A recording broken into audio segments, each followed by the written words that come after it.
네, 2023년 3월 19일 이정훈입니다. 오늘은 한일 지소미아에 대해서 설명을 드릴까 합니다.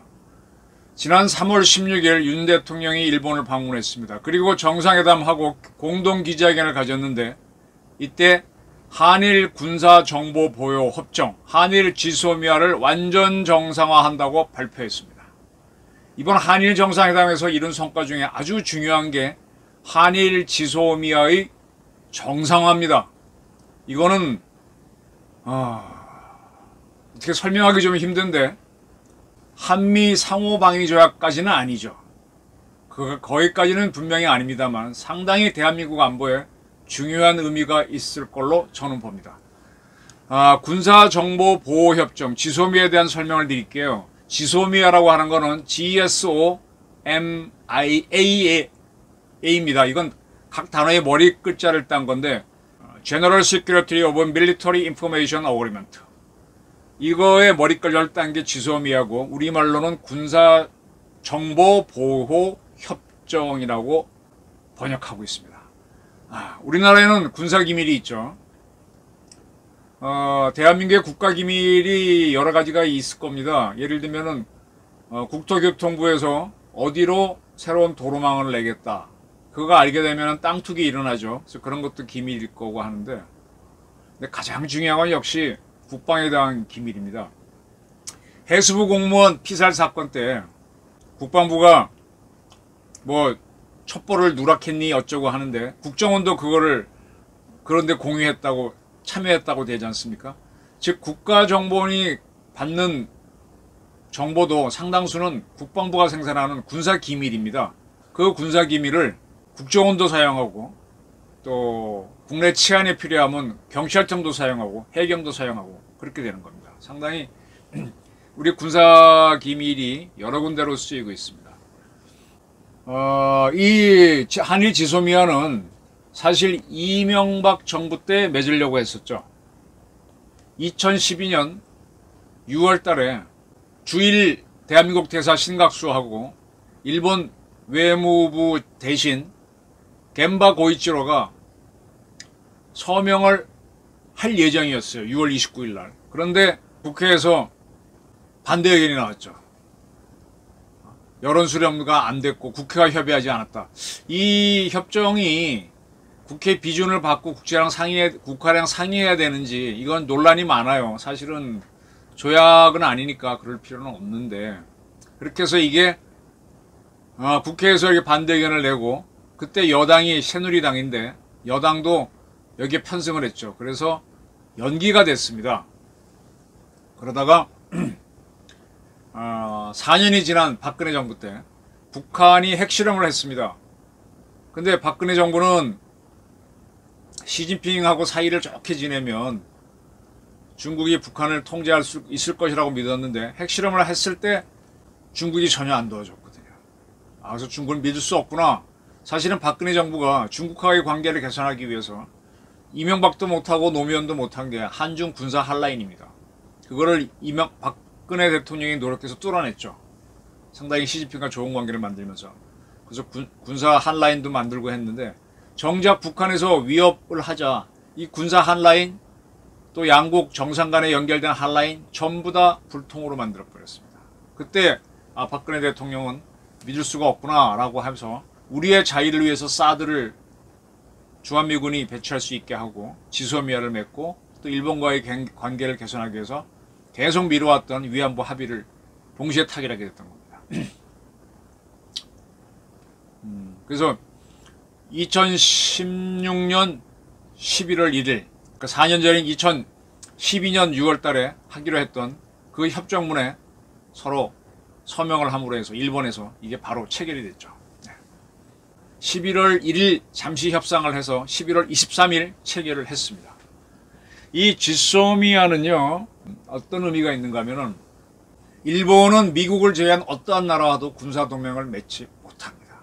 근데 일본이란 나라는 자기네 방어를 미군이 해주게 돼 있습니다. 그게 미일 군사조약. 미일 안보 조약이라고 하는 바로 그것 때문입니다. 그게 미일 군사 동맹이라고도 이해를 하고 있는데 미일 안보 조약 때문인데 그런데 그러한 미군이 일본을 방어하는데 그러한 미군을 도와주고 후원하기 위해서 예비대 부대 성격으로 자위대를 만들었습니다. 근데 일본이 워낙 경제력이 크다 보니까 자위대에 투입하는 돈이 굉장히 많았죠. 그래서 자위대가 강력해졌습니다. 지금은 대한민국이 워낙 강력해져 갖고 대한민국 국방비하고 일본 자위대가 쓰는 국방비가 거의 비슷합니다. 어쨌든 일본이 그러한 자위대를 운영하다 보니까 미국하고 일본은 이제 안보 조약을 맺었다 그랬습니다.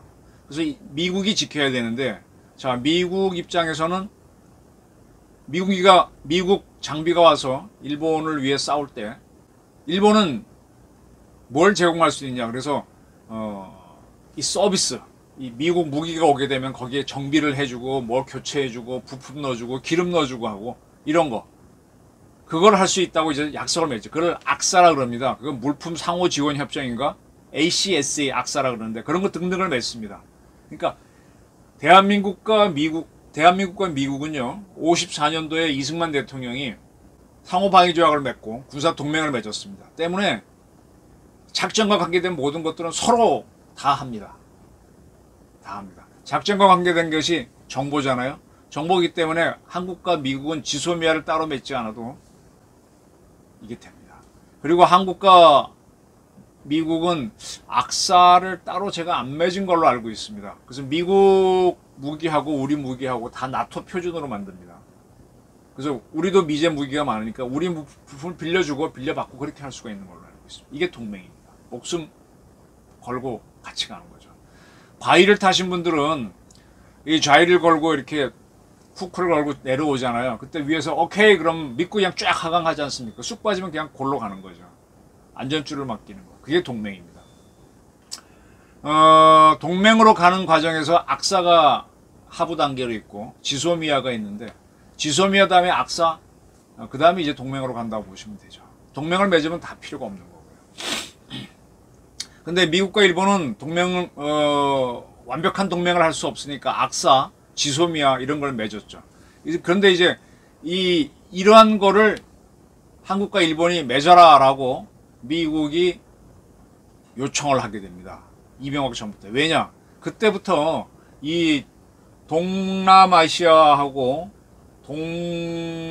동중국해에서 중국이 해양 패권을 주장하면서 그쪽에 있는 섬들의 그 무인도 같은 경우에는 영해를 가질 수가 없는데 실제 영해를 갔더라도 거기에 군함이 지나가는 건 아무 상관이 없어요. 군함이 피해를 안 주고 지나가면 되는데 통보를 해라 허가받고 지나가라 그러니까 미국이 그런 게 어딨어 하고 그러한 바다를 그냥 지나가는 Freedom of Navigation Operation 항해의 자유작전을 하게 되죠. 그래서 중국하고 막 갈등이 올라갑니다. 그래서 그 갈등 속에 또 일본하고 또 갈등을 하게 되고 중국이 그러니까 미국이 한국과 일본을 묶어서 같이 대응하기 위해서 이 지소미아를 맺었으면 좋겠다라고 해서 추진이 됐던 건데 이게 대한민국 국회가 반대해서 스톱됐다가 2016년 박근혜 정부가 맺게 되는 거죠. 네. 이걸 맺게 되면 양국은 어떤 걸 주고받느냐 간단하게 설명드리겠습니다. 우리가 군사 1급 비밀, 군사 2급 비밀이 있습니다. 군사 1급 비밀은 대단할 것 같지만 그렇게 대단한 거 아닙니다. 아주 간단한 거예요. 군사 2급 비밀부터가 진짜 궁금한 비밀들인데 군사 2급 비밀을 하고 군사 3급 비밀을 일본에 제공합니다. 그럼 일본은 뭐를 제공하느냐 우리한테. 일본은 자기들이 극비라고 표현한 비밀하고 극비 다음에는 그들은 비인 것 같아요. 비밀할 때 있죠. 그 비라고 표현한 등급을 부여한 정보를 우리한테 제공합니다. 제가 아까 대한민국 군사기밀 1급은 별거 아니라 그랬죠. 별거 아닙니다. 그건 진짜 중요한 건 2급, 3급에 다 있습니다. 그래서 이렇게 이러한 정보를 저쪽에 제공하면 그쪽은 대한민국 군사기밀 2급이면 자기네 기준으로 극비, 대한민국 군사기밀 3급이면 비 이렇게 똑같이 분류해서 비밀 유지를 하고 관리를 합니다. 우리 역시 일본으로부터 극비 비밀을 받으면 군사기밀 2급으로 보호하고 B자가 붙은 거 오게 되면 군사기밀 3급으로 보호를 하면서 활용을 하는 겁니다. 이 지소미아를 체결했을 때 2012년 국회가 반발했는데 그때 야당인 민주당 계열에서 주로 반발했고 민중결혼을 이으니까 새누리당이 편승했는데 이 뒤에는 사실 중국이 있었고 북한이 있었죠. 북한의 미사일, 핵 이런 걸 대비하려면 한일 간의 군사정보는 필요한데 근데 뜻밖에도 중국이 굉장히 반발을 했고 거기에 야당 의원이 움직였습니다. 2016년에 이걸 정식으로 체결할 때도 역시 야당 의원, 민주당이 많이 반발했습니다. 그러한 야당이 박근혜를 탄핵시키고 집권을 하자마자 2017년에 집권하죠. 문재인 정권이 뜨고 나서 2018년도에 원래 이제 2016년 체결했을 때는 이 지소미아의 유효기간은 1년입니다. 1년 지나면 양측이 요구해서 이제 한쪽이 요구하면은 이건 파기하는 걸로 돼 있었는데 그때 문재인 정권은 이걸 파기를 추진하죠. 1년 딱 지나는 기간에서. 근데 아주 굉장한 미국의 압력이 들어왔고 그것 때문에 파기를 하지 않고 다시 재협상하자라고 하고는 협상이 끝날 때까지 효력 정지를 했습니다. 아이고 연도는 헷갈리는데 그게 언제더라?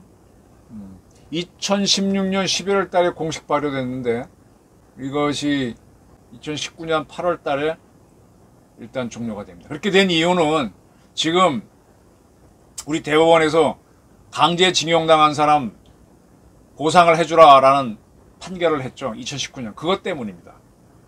그것 때문에 한국 정부는 그걸 이유로 지소미아를 종료를 결정했는데 미국의 압력이 있어가지고 일단은 양측이 합의할 때까지 효력 정지를 시켰던 거를 이번에 윤 대통령이 푼 겁니다. 즉 강제징용자에 대한 3자 변제 방안을 윤 대통령이 일본에 통보를 함으로 인해서 지소미아도 풀린 겁니다. 지소미아가 풀리게 되면 이 중국 관련해서 많은 정보를 한국에 입수할 수 있고 이게 일본으로 가게 되고 일본은 또 러시아와 북한 관련 많은 정보를 확보할 수 있는 게 우리한테 오게 되는 거죠. 지금도 사실은 한미일 간에 정식 이름이 뭐더라? 하도 길어서 제가 잘 헷갈리는데 무슨 정보 간의 협정이 있어요. 이것 때문에 한미일 군사정보 공유 약정이 있습니다. 이것 때문에 일본이 가진 군사정보를 미국을 거쳐 받을 수 있는데 이 약정은 북한에 대한 정보만으로 한정되어 있습니다. 북한 이외의 나라에 대한 정보는 못하는데 이 한일 지소미아는 북한 이외의 나라에 대해서도 할 수 있습니다. 한국과 미국의 군사동맹은 북한을 제외한 북한을 포함한 모든 나라에 대한 군사정보를 교환하고 그 다음에 미국과 일본도 모든 나라에 대한 군사정보를 교환하니까 한국과 일본이 지소미아를 맺으면 본격화하면 세 나라는 모든 나라의 군사정보를 교환할 수 있습니다.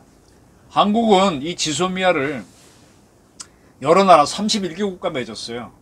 뭐 영국, 프랑스도 있는 것 같고요. 다 모르겠는데 하나 눈에 띄는 건 러시아입니다. 러시아랑 왜 맺었느냐? 이건 제 추론인데 우리가 러시아로부터 몇 가지 무기를 도입했었죠. 러시아제 전투보병 탱크도 갖고 왔었고 그걸 가지고 이제 적 전술 연구하는 데 썼었고 한때는 킬러급 잠수함도 갖고 오려고 하다가 그건 포기했지만 백곰 사업으로 이제 많은 무기를 갖고 왔습니다. 무기를 도입한다는 건 군사동맹 다음으로 친하다는 뜻이거든요. 그래서 이 군사 쟤네 장비를 갖고 와서 하려는 거 운영법 자체가 기밀이잖아요. 그런 걸 하기 위해서 지소미아를 맺었습니다. 지금은 뭐 별 의미 없이 지키지 않고 있겠죠. 네. 별 의미가 없어졌죠. 서로 이제 주고받을 게 없으니까. 근데 한일 지소미아는 앞으로 굉장히 중국 문제를 놓고 활발하게 이용될 겁니다. 네. 지소미아는 아주 굉장히 활발해질 것이고 이번에 윤 대통령이 일본 가서 한국과 일본이 NSC 차원에서 경제안보 대화를 하겠다 그랬습니다. 이거는 뭐 이번에 뭐 우리가 받아낸 게 없다 뭐 어쩌다 이런 소리를 야당에서 하는데 그건 헛소리고 그거 하려고 한 게 아니고 양국 간의 안보 관계를 재확인하는 겁니다. 그걸 그 그레이드를 올리는 거였습니다. 경제 문제는 그 후에 따라오는 거고 그거는 이번에 우리도 이제 박근혜 정부 때 최순실 사건 터지면서 정경련이 많이 약해졌죠. 정경련을 보강해서 다시 일본 게이딴년과 같이 하면서 경제교류는 이제 앞으로 할 문제고 우선은 가장 중요한 게 죽고 사는 문제를 다루는 안보이기 때문에 그것부터 합의한 겁니다. 한일 지소미아가 정상화돼서 돌아가기 때문에 이제 북한에서 미스를 쏘거나 뭘 쏜다 그러면은 한미일이 공동으로 대응하는 게 상당히 빨라질 겁니다. 이것 때문에 북한은 스트레스를 받을 거고 또 중국도 스트레스를 받을 겁니다. 그리고 이 지소미아를 한일이 재개한다고 하는 것 때문에 제가 보기에는 내일이죠. 이 방송 나가는 날이 20날이니까 오늘이죠. 시진핑은 모스크바에 가서 푸틴을 만나는 걸로 저는 봅니다. 걔네들도 뭔가 뭘 잡아야 되는 거죠. 그래서 아주 그 문재인 정권이 약화시켰던 한미일 공조 체제가 확인됩니다. 이제 군사조호 협정 맺건다면은 물품 및 용역 상호 제공 협정, 이게 아까 얘기한 악사인데 악사도 맺을 수 있을지 한일 간에 그건 좀 궁금해요. 맺게 되면은 우리가 급해서 부속이 딸린다. 그럼 일본에 있는 부속 갖고서 쓰는 겁니다. 그럼 우리 비행기들이 우리 공격을 받아갖고 우리 기지에 못 내려. 그럼 일본에 가서 내리면 거기서 기름 넣어줘 고쳐주는 겁니다. 무기는 안 달아줘요. 일본 국내보다. 그럼 다시 떠서 싸우러 가는 거죠. 함정도 그렇고. 그거는 이제 악사는 미국과 일본이 맺고 있는데 한국과 일본이 악사를 맺는다 그러면은 상당히 우리 안보 체제에 도움이 되죠. 일본은 또 이렇게 함으로 해서 일본의 꿈은 지금 그들이 전쟁 끝나고 나서 만든 평화헌법에 따라서 전범국가로 돼 있죠. 전쟁을 끝까지 안 한다는 건데 이거를 변경할 수 있는 기회를 잡을 수 있겠죠. 근데 일본이 전쟁할 수 있는 보통 국가가 되려면 미일 안보조약을 파기해야 돼요. 미일 안보조약을 다른 걸로 바꿔야 돼요. 그러니까 이건 결국 미국과의 문제가, 미국이 또 바꿔준다 그러면 일본의 개헌도 금방 되는 거고.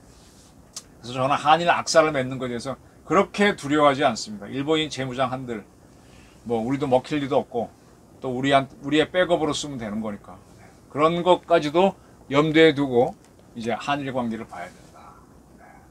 한일 지소미아 정상 가동을 놓고 조금 배경 설명을 드렸습니다. 어려울 수도 있는데 앞으로 이재명 유의 민주당이 뭐라고 떠들어도 이번에 김태호 차장이 TV에 나와서 다 말할 수 없는 게 있다라고 해서 이번엔 한일 정상회담이 좋았다라고 하는 부분이 있는데 바로 이런 것들이 되는 겁니다. 대한민국 안보를 위해서 일본이 백업할 수 있는 그런 게 만들어졌고 물론 우리도 일본을 지원해 줍니다. 동맹을 맺어 나가는 게 국방비를 줄이고 더 강한 국방력을 얻는 길입니다. 하나하나 윤석열 정부가 안보를 확인해 가고 있습니다.